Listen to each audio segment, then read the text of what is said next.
আপনাদের মতো মানুষদের আশীর্বাদ পেয়ে আজ আমার টেপিটা ধন্য হয়ে গেল। আমরা প্রাণ ভরে প্রিয়াঙ্কাকে আশীর্বাদ করেছি। ওকে বলবেন বিয়ে মানে নিজের ইচ্ছেগুলো, নিজের স্বপ্নগুলো শেষ নয়। বিয়ে মানে একটা নতুন জীবন, একটা নতুন শুরু।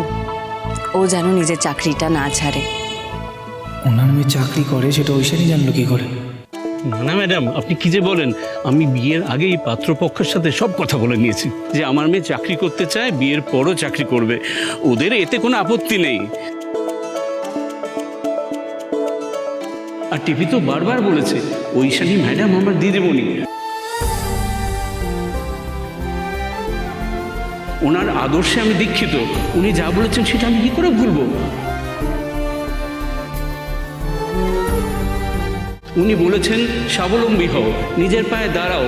নিজের পায়ে দাঁড়ালে তবে তো সবসময় মাথা খাড়া করে সিধে থাকতে পারবে।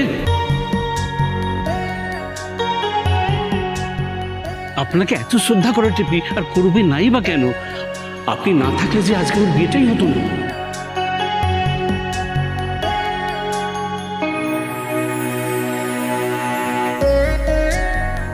আপনার মেয়ের বিয়ে ঐশানির জন্য হচ্ছে? হ্যাঁ শঙ্কর বাবু, আপনি জানেন না? থাক না এসব। না না, থাকবে কেন?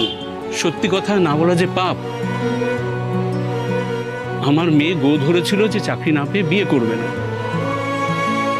আপনার সূত্রে আমি ম্যাডামকে অনুরোধ করেছিলাম যাতে টিপির একটা চাকরির ব্যবস্থা করে দেয়।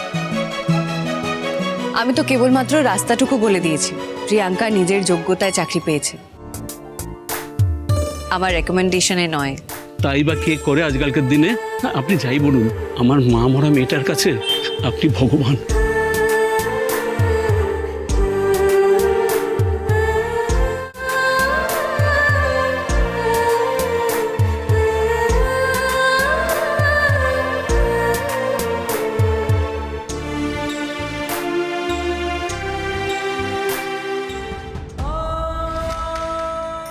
একজন সাধারণ আড়তদারের মেয়ের বিয়েতে আইপিএস ঐশানী ঘোষের যেতে লজ্জা করছে, প্রেস্টিজে লাগছে, তাই তো? ছি ছি ছি ছি, আমি ঐশানীকে ওনার মেয়ের বিয়েতে আসা নিয়ে কত বাজে কথা বললাম, কিভাবে অপমান করেছি। আর ঐশানী কিনা ওনার মেয়ের বিয়ের জন্য এত কিছু করেছে। আমি ঐশানীর কাছে না ক্ষমা।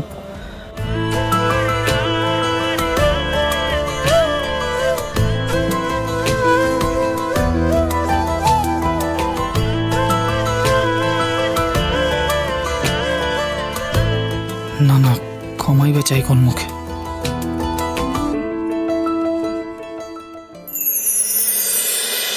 হরগৌরী পাইস হোটেল মহাসপ্তাহ 22 থেকে 28 এপ্রিল রাত 10টায় স্টার জলসায়।